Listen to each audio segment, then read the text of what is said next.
नमस्कार, मैं आश्रुति बोरा एक बार फिर आपका स्वागत है। आगाज करेंगे बुलेटिन का। शुरुआत करेंगे पहली खबर से। एथलेटिक्स फेडरेशन और भारत सरकार के खेल विभाग के सहयोग से देश भर के 300 जिलों में अस्मिता खेल प्रतियोगिताओं का आयोजन किया जा रहा है, जिसमें मध्य प्रदेश के 10 जिले शामिल हैं। इन प्रतियोगिताओं में विदिशा जिले के गंज बासौदा, ग्यारसपुर, गुलाबंज और विदिशा के छात्र छात्राएं भाग ले रहे हैं। फेडरेशन के जिला पदाधिकारी ने बताया कि प्रतियोगिताओं का विधिवत शुभारंभ कर आयोजन किया गया है। ये तक जानकारी दी कि विजेताओं को प्रमाण पत्र और मेडल प्रदान किए जाएंगे। इन प्रतियोगिताओं का मुख्य उद्देश्य है खिलाड़ियों को मंच प्रदान करना और उन्हें आगे बढ़ने का अवसर देना, ताकि उन्हें वो अवसर उपलब्ध करवाया जाए।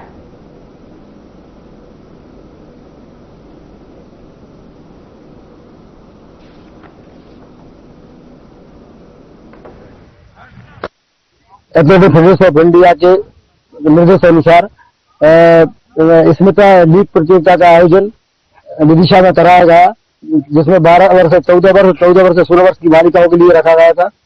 इस प्रतियोगिता के लिए हमारे ओलंपिक खिलाड़ी अंकित शर्मा भी दिल्ली से उपस्थित हुए थे और साई के कोच भी हमारे यहाँ उपस्थित हुए थे। इस प्रतियोगिता में उद्घाटन समारोह भी हमारा बहुत अच्छा रहा और बच्चों ने 120 बच्चों ने उसमें भाग लिया और बच्चों के लिए medal certificate athletic federation of India Delhi से ही आए हैं और उन्हें पार्टिसिपेशन सर्टिफिकेट सिर्फ हमारे द्वारा दिए जा रहे हैं और बच्चों के लिए नाश्ते वगैरह पानी मारी सारे इंतजाम हमने बहुत अच्छे करे थे। मैं गोपाल कुशवाहा, जिला एथलेटिक्स संघ का उपाध्यक्ष। आज भारत सरकार और खेल मंत्रालय द्वारा करीब पूरे देश भर में 300 जिलों में ये स्मिता अंडर 14 बालक और बालिका एवं अंडर 16 बालिका का एथलेटिक्स का आयोजन किया जा रहा है, जिसमें मध्य प्रदेश के मात्र 3 जिलों में ये प्रतियोगिता आयोजित हो रही है, जिसमें 10 जिलों में प्रतियोगिता आयोजित हो रही है, जिसमें से विदिशा को भी सौभाग्य की बात है कि विदिशा को ये प्रतियोगिता आयोजित कराने का मौका मिला है। तो आज हमने यहाँ पे अंडर 14 और अंडर 16 की गर्ल्स कैटेगरी की हमने आज यहाँ पे प्रतियोगिता संपन्न करा रहे हैं।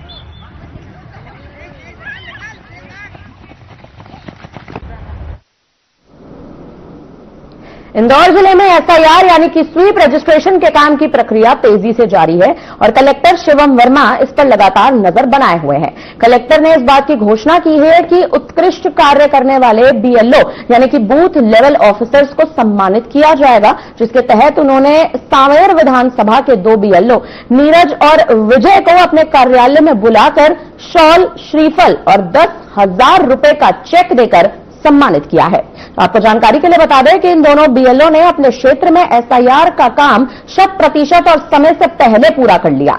कलेक्टर ने जिले में काम कर रहे सभी बीएलओ को 100% कार्य पूरा करने पर सम्मानित करने की बात भी कही है।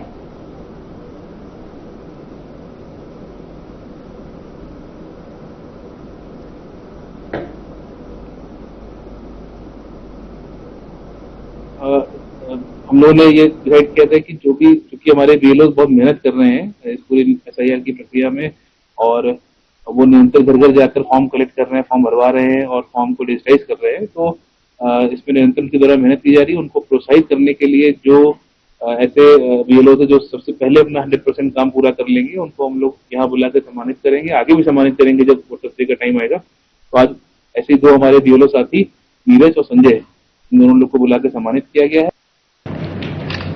भैया थोड़ा सा पीछे आ जाओ। सोनी जी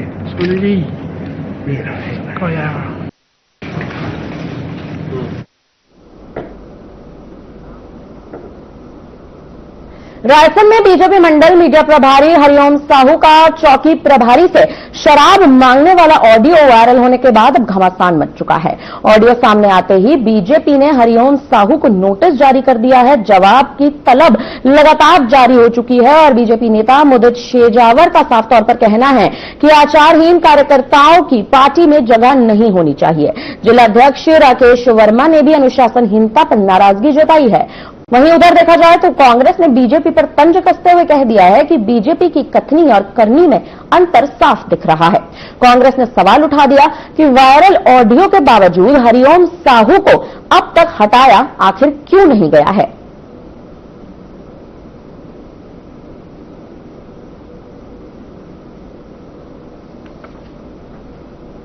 जो सोशल मीडिया पे वीडियो वायरल हो रहा है कि भारतीय जनता पार्टी के मीडिया प्रभारी, एक पदाधिकारी थाना प्रभारी को सीधे सीधे शराब के मुहैया कराने की बात करता है, ये भाजपा की शैली आज से नहीं है कि इस विधानसभा का मीडिया पर, पूरे प्रदेश में भारतीय जनता पार्टी की चोट वसूली का आलम इसी कदर है।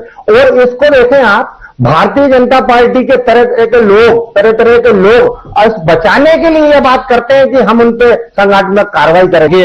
आप लोगों के माध्यम से जानकारी लगी थी कि हमारे किसी सनातन मंडल के मीडिया प्रभारी जो है वो किसी प्रकार से शराब की मांग कर रहा है, तो वो जो उसके द्वारा कृत किया गया वो घोर निंदनीय है।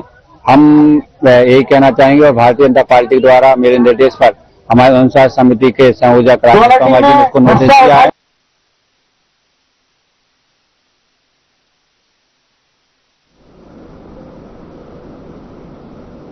पुलिस विभाग में परेड को अनुशासन की नींव माना जाता है। परेड से न केवल पुलिस बल का अनुशासन सुदृढ़ होता है, बल्कि टीम वर्क की भावना विकसित होने के साथ साथ शारीरिक एवं मानसिक रूप से भी पुलिसकर्मी सशक्त रहते हैं। लेकिन इसी कड़ी में पुलिस लाइन स्थित परेड ग्राउंड में जनरल परेड का आयोजन किया गया। तो वहीं आपको यह भी जानकारी दे दें कि पुलिस अधीक्षक यशपाल सिंह राजपूत ने परेड की सलामी लेने के उपरांत प्लाटून वॉर परेड का निरीक्षण किया था और पुलिस अधिकारियों एवं तमाम कर्मचारियों के टर्नआउट की समीक्षा भी की थी। आपको बता दें कि उत्कृष्ट टर्नआउट प्रदर्शित करने वाले पुलिसकर्मियों को पुरस्कारित कर प्रोत्साहन दिया गया, यानी उन्हें सीधे तौर पर प्रोत्साहित किया गया। लेकिन जबकि टर्नआउट में सुधार की आवश्यकता वाले तमाम कर्मचारियों को आवश्यक निर्देश दिए गए हैं।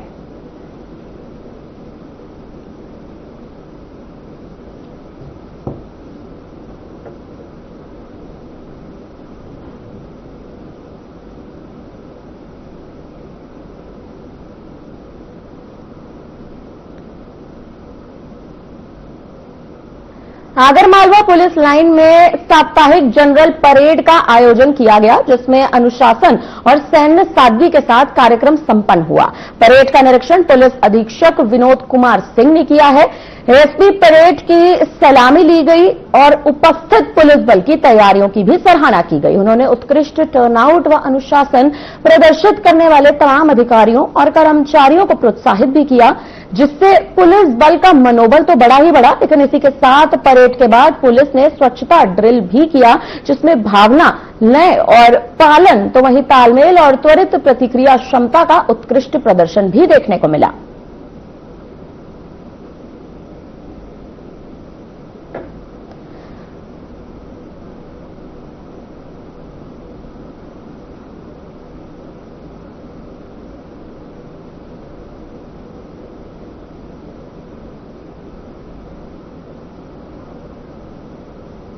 मोहन बड़ौदिया के आर्यवर्त शासकीय महाविद्यालय में स्मार्ट निवेशक जागरूकता कार्यक्रम संपन्न हो चुका है। आपको बता दें कि यह आयोजन भारतीय प्रतिभूति और विनिमय बोर्ड यानी सेबी के तत्वाधान में हुआ, जिसमें राइज एक्सीलेंस अकेडमी से सीए आकांक्षा गर्ग और सीए सुमित घोंघिया ने भी वित्तीय संरक्षता कार्यक्रम में अंतर्गत कॉलेज के छात्रों का वित्तीय जागरूकता के विभिन्न पहलुओं पर मार्गदर्शन किया, सुरक्षित और लाभदायक निवेश के विकल्प भी बताए और प्रतिभूति बाजार के क्षेत्र में करियर संभावनाओं पर भी चर्चा की।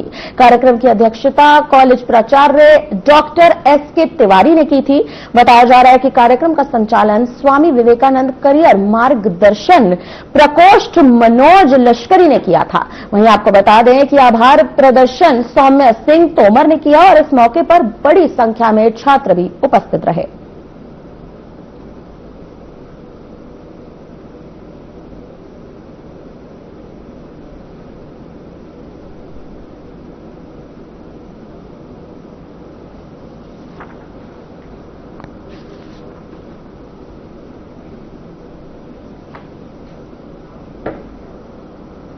मध्य प्रदेश के बुरहानपुर जिले से करीब 8 से 10 किलोमीटर दूर स्थित पातोड़ी गांव आज भी पक्की सड़क जैसी बुनियादी सुविधा से वंचित हो रखा है, जिसके कारण ग्रामीणों को रोजमर्रा में भारी परेशानियों का सामना लगातार करना पड़ता है। गांव वालों के अनुसार ऐसी खबर है कि कच्चे और ऊबड़ खाबड़ रास्तों की वजह से आए दिन दुर्घटनाएं यहां पर होती रहती हैं, जिसकी वजह से कई लोग गंभीर रूप से घायल हो चुके हैं। यहां तक कि मुद्दा यहां पर पहुंच चुका है कि पुलिस वाहन भी इसी रास्ते से गुजरते वक्त हादसों का शिकार हो चुके हैं। वहीं अब ग्रामीणों का यह कहना है कि समस्या को लेकर कई बार अधिकारियों को अवगत करा दिया गया है, लेकिन अभी तक कोई भी एक्शन नहीं लिया गया। अभी तक कोई भी ठोस कार्रवाई सामने नहीं आई है। लोगों का इस मुद्दे पर भी आरोप लग रहा है कि सड़क जैसी बुनियादी सुविधा न होने के कारण उनका जीवन लगातार जोखिम में पड़ रहा है और उनका जीवन लगातार कठिनाइयों से गुजरता नजर आ रहा है।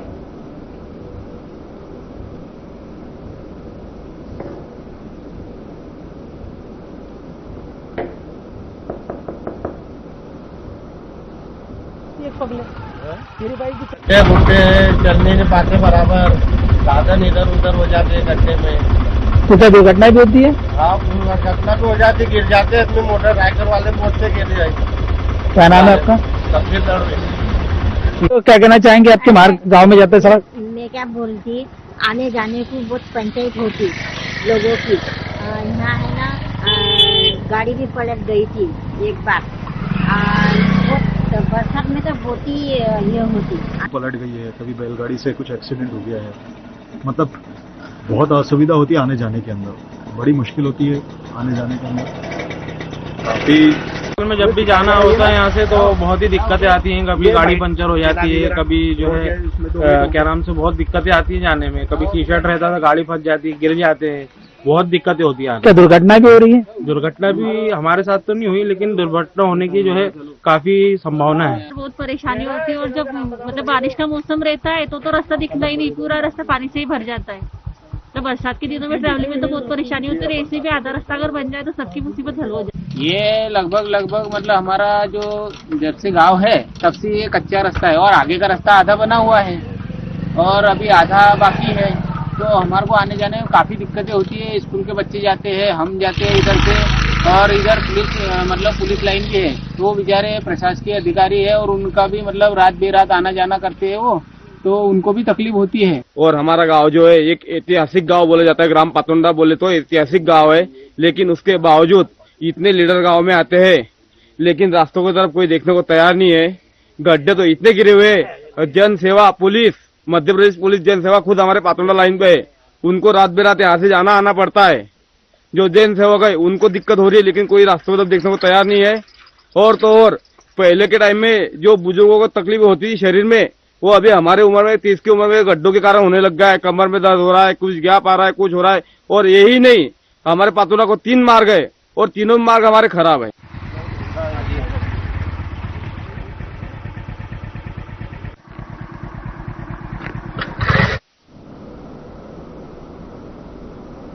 महिदपुर थाने में सराफा व्यापारियों ने चोरी, धोखाधड़ी और अपराधों की रोकथाम के लिए बैठक का आखिरकार आयोजन कर ही दिया है, जिसमें महिदपुर के समस्त सराफा व्यापारी शामिल हो चुके हैं।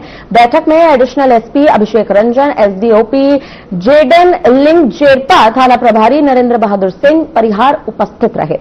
एडिशनल एसपी ने व्यापारियों से अपने व्यापार के सुरक्षा को लेकर भी चर्चा की, जिसमें उन्होंने साफ तौर पर बताया कि अपनी दुकानों पर लगे सीसीटीवी को सही लोकेशन पर रखा जाए, जिससे अगर कोई भी अपराध होता है या फिर अगर कोई भी आपराधिक घटना होती है तो पुलिस को सहायता लगातार मिल सके। साथ ही ये भी बताया कि किस बैंक में कैश जमा करते समय अपने किसी भी साथी को साथ लेकर जाए। साथ ही उन्होंने आम जन से इस बात की अपील भी की कि कोई भी बिना नंबर का वाहन ना चलाए, क्योंकि पुलिस द्वारा चालानी कार्रवाई की जाएगी और अगर किसी भी संदिग्ध शख्स को देखा गया तो पुलिस को जबरन सूचना दे दी जाएगी।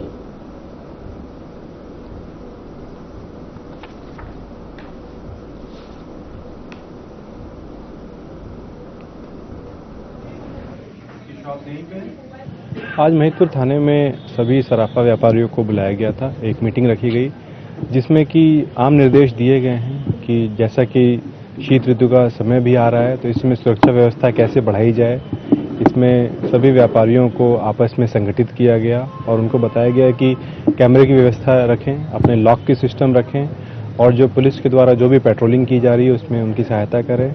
और मेरी मीडिया के थ्रू भी सबसे अपील यही है कि ऐसी कोई भी गतिविधि अगर चल रही हो, किसी अनजान व्यक्ति या बिना नंबर्स के कोई व्हीकल हो, बाइक हो, वो चल रही हो और वो नकाबपोश तरीके से चल रहे हो, तो उसको तुरंत थाने पे सूचित करें, जिसमें कि कोई भी प्रिवेंटिव एक्शन हो वो किया जा सके, जिससे कि कोई भी ऐसी घटना भविष्य में ना हो।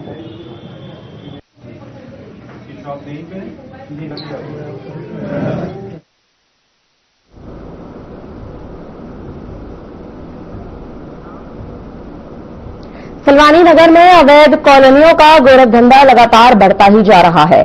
जहां नगर परिषद क्षेत्र के वार्ड 14 में बिना अनुमति के रेजिडेंशियल कॉलोनियों की कटाई की जा रही है, तो वहीं अब इन कॉलोनियों में न तो ड्रेनेज की व्यवस्था है और न ही वर्षा जल निकासी की कोई भी प्रणाली देखने को मिल रही है, जिससे बारिश के दौरान पानी सीधे घरों में घुसने का खतरा बनता जा रहा है। स्थानीय लोगों के अनुसार मात्र 10 फीट की संकरी सड़क बनाकर कॉलोनी तैयार कर दी गई है, जिस पर अब 4 पहिया वाहन तक आसानी से नहीं निकल सकते। सबसे चिंताजनक मुद्दा यह है और सबसे चिंताजनक तथ्य यह है कि पानी सप्लाई के लिए ना तो कोई स्टोरेज टैंक है और न ही कोई पाइपलाइन उपलब्ध है, बल्कि एक बोरवेल से करीब 55 घरों तक सीधे पानी पहुंचाया जा रहा है। इसके बावजूद अभिषेक रेजिडेंसी में प्लॉट बेचे जा रहे हैं और लोग अनजाने में ही इन प्लॉटों को खरीद रहे हैं। तो वहीं नगर परिषद पर गंभीर सवाल अब उठ रहे हैं कि आखिर जिम्मेदार कौन है जो इन तमाम नियमों की अनदेखी कर रहा है और भारी रकम वसूल कर रहा है। आपको बता दें कि स्थानीय नागरिक अब प्रशासन से कठोर कार्रवाई और विस्तृत जांच की भी लगातार मांग करते नजर आ रहे हैं।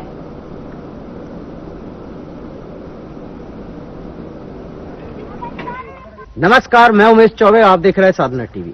आज हम सिलवानी तहसील के वार्ड 14 में आए हुए हैं और यहाँ पर एक कॉलोनी का निर्माण किया जा रहा है जिसका नाम है अभिषेक रेसिडेंसी। ऐसी सिलवानी में पहले भी कई कॉलोनियां काटी गई हैं, चाहे महावीर कॉलोनी हो या जो नगर परिषद अध्यक्ष पति हैं, प्रतिनिधि हैं, उनके द्वारा भी कॉलोनी काटी गई थी। लेकिन सिलवानी की हमेशा से समस्या रही है कि ड्रेनेज सिस्टम कोई भी नहीं दे पाया है। कॉलोनियों में बारिश के समय पानी भरेगा, घरों में पानी भर जाता है। यहाँ भी नाली जब देखने के लिए आए हैं, यहाँ पर जगह देखी जा रही है तो 1.5 फीट की नाली का बताया गया है कि 1.5 फीट की नाली बनाएंगे हम।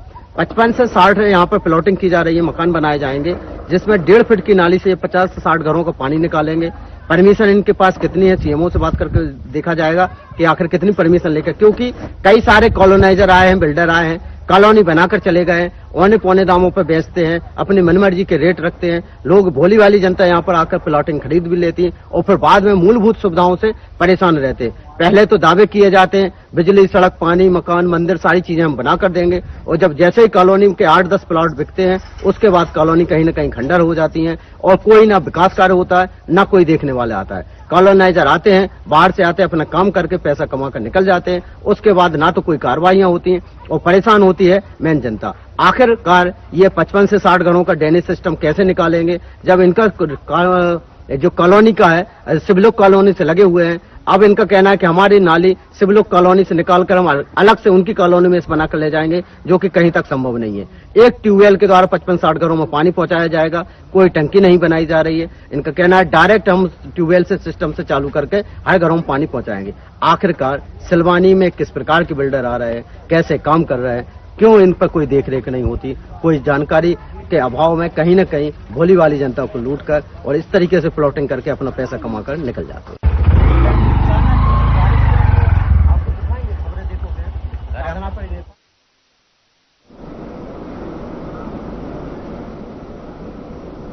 इंदौर क्राइम ब्रांच ने कार्रवाई करते हुए राजस्थान के झालावाड़ के ड्रग्स सप्लायर को 60 ग्राम एएमजी ड्रग्स के साथ गिरफ्तार करने में सफलता हासिल कर ली है। पकड़ी गई एएमजी ड्रग्स की कीमत करीबन 6 लाख रुपए बताई जा रही है। दरअसल इंदौर क्राइम ब्रांच को मुखबिर से सूचना मिली थी कि लक्ष्मीबाई नगर के पास एक व्यक्ति राजस्थान के झालावाड़ से एएमजी ड्रग लेकर आने वाले तमाम ऐसे जो ड्रग्स हैं वहां से तस्करी करने की कोशिश कर रहा है और सूचना इस बात पर है कि क्राइम ब्रांच ने एक टीम गठित कर ली है और बस से एक आरोपी कुलदीप मेघवाल को रोककर तलाशी लेने पर 60.08 ग्राम एएमडी ड्रग होना पा लिया है, जिसकी कीमत करीबन 6 लाख रुपए बताई जा रही है। पकड़ा गया आरोपी एमडी ड्रग्स को इंदौर शहर में कई जगह सप्लाई करने वाला था, मगर पुलिस ने सप्लाई करने से पहले ही आरोपी को गिरफ्तार कर लिया, आरोपी को धर दबोचा।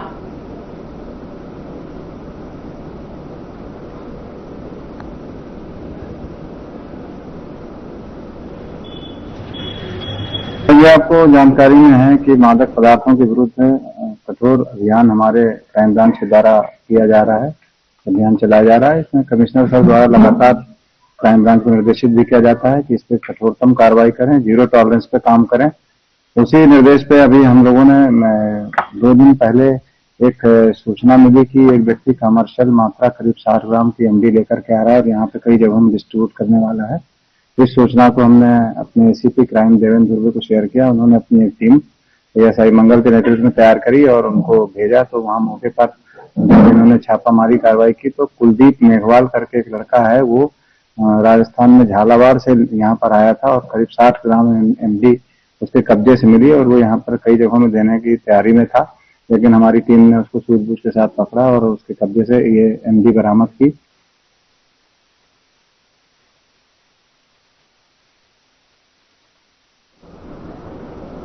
नारकोटिक्स विंग की टीम ने एक बड़ी कार्रवाई करते हुए दक्षिण अफ्रीका की रहने वाली महिला लिंगा को गिरफ्तार कर लिया है, जिनके पास से 31 ग्राम कोकीन बरामद किया गया है, जिसकी अंतर्राष्ट्रीय बाजार में कीमत करीबन लाखों रुपए की बताई जा रही है। महिला का पासपोर्ट भी जबरन जब्त कर लिया गया, जिसमें संदेह जताया जा रहा था कि वह फर्जी हो सकते हैं, यानी तमाम दस्तावेज फर्जी हो सकते हैं, जिस पर पासपोर्ट विभाग को जांच के लिए एक पत्र भी भेज दिया गया। जांच में यह सामने आ चुका है कि लिंडा भारत के विभिन्न शहरों में रहकर मादक पदार्थों की सप्लाई कर रही थी और फर्जी दस्तावेजों का भी इस्तेमाल लगातार कर रही थी। प्राथमिक जांच से यह भी स्पष्ट हो चुका है, खुलासा हो चुका है इस बात का कि उसका संबंध दक्षिण अफ्रीका के बड़े ड्रग तस्करों से था। इंटेलिजेंस एजेंसियां उसके संपर्कों और सप्लाई चेन की जांच कर रही हैं और पुलिस उसके मोबाइल डेटा, ट्रैवल हिस्ट्री और बैंकिंग गतिविधियों की भी लगातार जांच कर रही है। जी हाँ, अफ्रीकन देश कोटे दीवार की एक महिला को हमने पिछले दिनों गिरफ्तार किया था, जिसका नाम लिंडा ओडियो, पिता अनाबा, 25 वर्ष की थी और उससे जो पासपोर्ट हमने बरामद किया था उसमें इन्हीं नामों का उल्लेख था और इसी देश का उल्लेख था। उसी के आधार पर उस पर 31 ग्राम क्योंकि कोकीन जब्त हुआ था, उसको गिरफ्तार किया गया है और वो अभी न्यायिक हिरासत में है। अभी वो उसने जांच में इतना ज़्यादा सहयोग किया नहीं है हमें, तो अब हमारे पास में उसका। तो फिलहाल हमारी ओर से आपके लिए इस बुलेटिन में इतना ही। बने रहिए हमारे साथ, देखते रहिए हमारा खास चैनल। दीजिए मुझे इजाजत, नमस्कार।